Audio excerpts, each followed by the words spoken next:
I think the band is about ready to go now.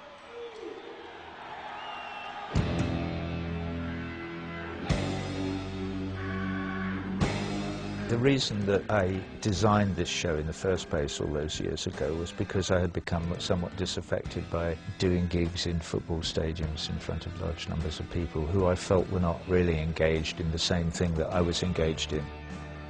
I thought of doing a show where I built a wall to express the feelings of alienation that I had from the audience. I've still got a bit of paper somewhere. It's this drawing of an arena with this thing across it. The way the show works is that we go on at the beginning and there's little bits of wall at the side of the stage, and during the first half of the show, while we're playing, the wall gets built until at the end of the first half it's complete and the band are still playing, but they're behind this 35-foot high wall. When we start the second half, we come on and we start playing and you can't see us. You can see that there's some lights going on and off. That's what's happening, that's the theatre of it. When people see that they're separated from the band, they understand that it's not just about them, the audience, being separated from us, the performance. It's also about separation between East and West, rich and poor, powerful and weak. You start finding parallels in other people's experiences. The separations that you might feel from things that might be important to you, symbolically represented by this wall that is separating you from the band who are playing the music. I want to make some much broader political and hopefully humanitarian statements without being preachy in a way that is beautiful rather than ugly. That's the trick. But that's what makes it really interesting for me. I would not have considered taking this piece on the road again and just going, what did we do then? What did we do? Okay, we'll just do that. What you just sent us, the light was sort of level with the bottom of the set. I like all the nuts and bolts. It's from the detail that the feeling comes. The construction techniques are very similar. We're using cardboard bricks again. When we did it originally, we had three 35mm projectors and we projected three separate 4x3 frames across 80 feet of wall, and then the rest of the wall had nothing on it. In this production, we're projecting across 230 feet, across the whole thing, the whole width of the wall. It looks really beautiful. Day after day. A lot of the story relates directly to what was going on in my life. I had some pretty dark and desperate moments all those years ago. When the first wife left over the phone, I was devastated. I did sort of bounce off the walls for quite some time.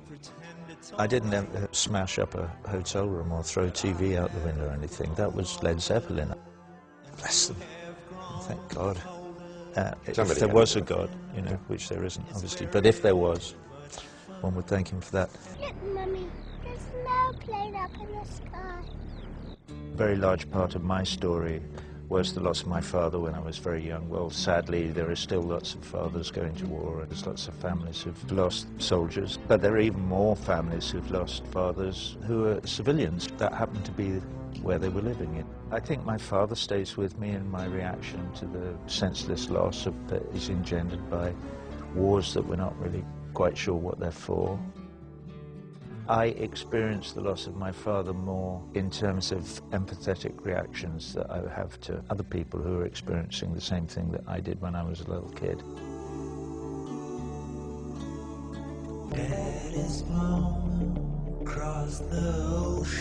When I listen to the song, I don't actually think about me at all, or my father. I'm thinking about what's going on now. I'm wondering why we're in Afghanistan. What are the walls surrounding all our lives that prevent us from getting at the truth to the extent that we're prepared to sacrifice young men, young women, civilians on the altar either of ideology or commerce? There is something, if you're not involved, enormously seductive about fighter aircraft and machine guns and bombs going on. There's something that attracts people. That's a serious problem. Nothing is done to diffuse that. It's almost kind of glorified. was a wildly misunderstood song. A lot of people took it at its face value at the time. I couldn't be more for education if I tried. I think it's the most valuable gift that you can give a child, is the gift of knowledge. You encourage them to become themselves, that you encourage their individuality. That's what education means. It means the drawing out of the essential worth that is in a child so that they can become the best adult that is possible given who they are.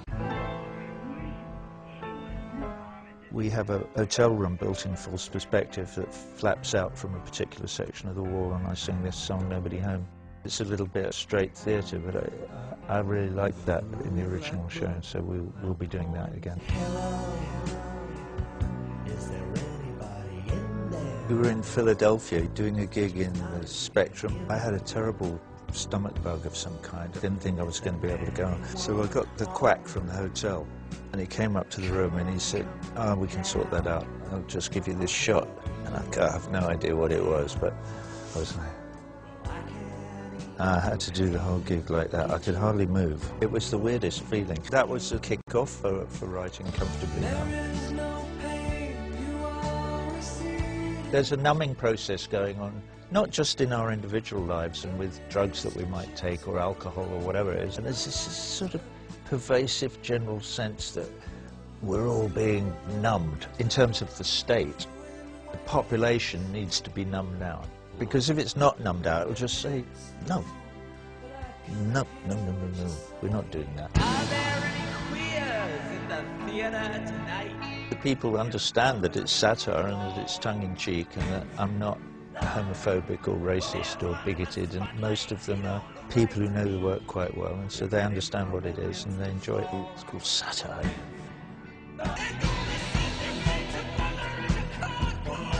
When I hear it now, it makes me think of Saudi Arabia, where they do send you back to mother in a cardboard box. If you're caught in the back seat of a car and you're not married, they stone you to death, certainly the woman. And these are our allies. Why aren't we invading Saudi Arabia and telling them that they shouldn't be treating women badly? We know why. We sell them lots of planes and we buy lots of oil, and it's a very nice symbiotic relationship and suits us all down to the ground. Don't try and tell me that any of foreign policy is based on the rights of women, because it just isn't. It's nothing to do with that. Foreign policy is about power, geography and cash. But do you think they'll drop the ball? The line the audiences always respond to most is, "Mother, should I trust the government?" The audiences intuitively understand that the government is Big Mother. There's a strange connection between the idea of a domineering parent and the government. As teenagers, if we're healthy, we rebel against our parents. We have to. It's part of growing up. You have to be rebellious and you have to work out your own way to go in life. They have to rebel against the status quo, the powers that be, the way things work, their government.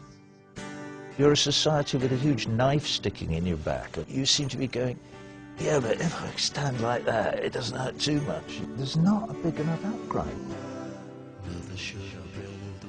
My mother used to say to me, you know, not all Germans are bad. After the Second World War in England, trust me, after those fuckers had been dropping bombs on us every night for 3 or 4 years, that was an interesting position to take. So she was obviously very strong intellectually and emotionally, and her husband had been killed.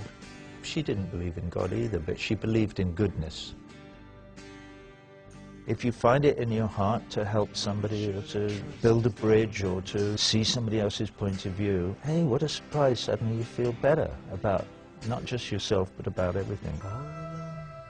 Because of Facebook and Google and YouTube and all the other machines for communication, it just may be that we stand on the brink of having a chance to go, hold on a minute, there's something wrong with this picture. Maybe we may at some point get a chance to approach a benevolent truth.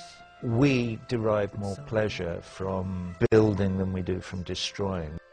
We get more pleasure from love than from hate. I know I do. The ambition is really simple. It's just to try and move people a bit.